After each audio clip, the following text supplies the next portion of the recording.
Hello दोस्तों, कैसे हैं आप सब। Welcome back to my channel. उम्मीद करती हूँ कि रोज़ की तरह आप सब भी बहुत अच्छे होंगे। दोस्तों, हमेशा की तरह आज भी मैं आपके लिए लेकर आई हूँ एक बहुत ही यूज़फुल वीडियो। इस वीडियो में आज आपको जानने को मिलेंगे ढेर सारे ऐसे टिप्स एंड ट्रिक्स और कुछ ऐसे अमेजिंग हैक्स जिसकी मदद से आपके रोज़ के घंटों का काम भी मिनटों में हो जाएगा। और इन ट्रिक्स को देखने के बाद तो आपको कहना ही पड़ेगा कि काश ये ट्रिक्स हमें पहले पता चल जाती तो हम इनका यूज़ कर लेते। तो फिर चलिए बिना देरी किए शुरू करते हैं आज के पहले यूज़फुल हैक को। दोस्तों, अक्सर किचन में खाना बनाते वक्त और ख़ास तौर पे जब रोटियां बनाते हैं तो कई बार तवा बहुत ज़्यादा गर्म हो जाता है और हम उस पर पानी तो डाल सकते नहीं हैं, क्योंकि गर्म तवे पे कभी भी भूल कर भी पानी नहीं डालना चाहिए। दूसरा तरीका ये है कि दोस्तों हमें इंतज़ार करना पड़ता है कि या तो तवा ठंडा हो जाए या फिर हम उस गर्म तवे पर ही 2 3 4 रोटियां बनाते रहते हैं और वो रोटियां जो हैं बहुत ज़्यादा चिपकती रहती हैं और ख़राब सी हो जाती हैं।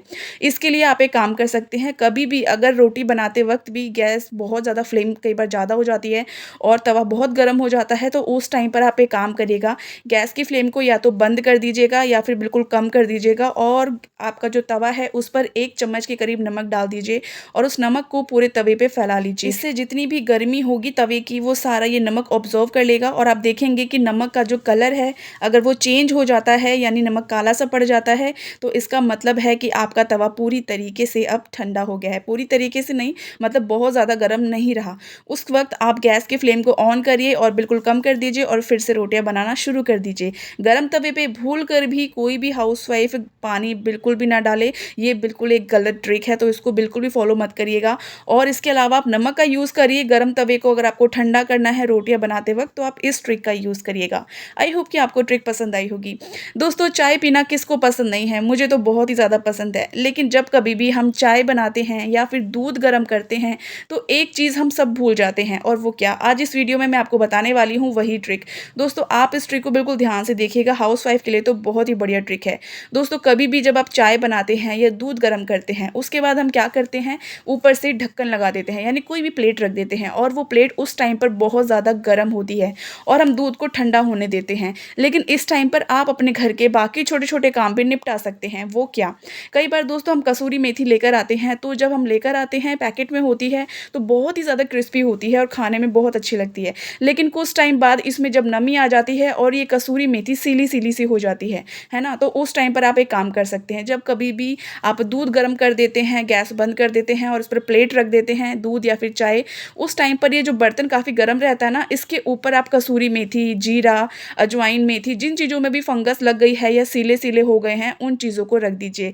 इसकी मदद से जो बर्तन गरम रहेगा, बिल्कुल भी इसमें फंगस नहीं लगेगी और सीलापन बिल्कुल ख़त्म हो जाएगा। उसके बाद आप देखेंगे हाथों से क्रश करके जो कसूरी मेथी बिल्कुल सीली-सी थी, वो बहुत ही ज़्यादा क्रिस्पी हो जाएगी।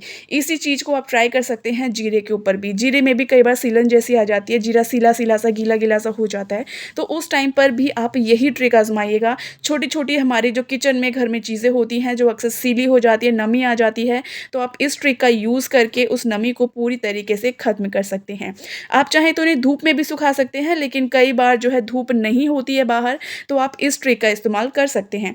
आई होप कि आपको ये ट्रिक भी बेहद पसंद आई होगी। चलिए दोस्तों, आज मैं बताती हूँ कि आपको मसाला बिना मिक्सी के कैसे पीसना है बोतल की मदद से। तो दोस्तों, जब कभी भी हम सिलबट्टे पे मसाला पीसते हैं, आजकल बहुत से घरों में सिलबट्टा नहीं रहा, लेकिन कई घरों में आज भी पुराने तरीके से मसाले पीसे जाते हैं, क्योंकि इन मसालों का जो स्वाद है वो बहुत अच्छा होता है बजाय मिक्सी के या मशीनों के ज़रिए जो मसाले पीसे जाते हैं उनके कंपैरिज़न में। लेकिन जब ये मसाला पिस जाता है, उसके बाद हमें जब उठाना होता है तो हमें हाथ गंदे करने पड़ते हैं और सारा मसाला हमारे हाथों पर चिपक जाता है। कई बार तो हमें जो है लाल मिर्च वगैरह पीसनी पड़ती है, तो ये चीज़ें, मसाले कुछ ऐसे होते हैं जो हाथों में ना बहुत ज़्यादा जलन करते हैं, क्योंकि कई लोगों की जो स्किन है, त्वचा, वो बहुत ही ज़्यादा सेंसिटिव होती है, जो इन चीज़ों को बिल्कुल भी बर्दाश्त नहीं कर पाती है।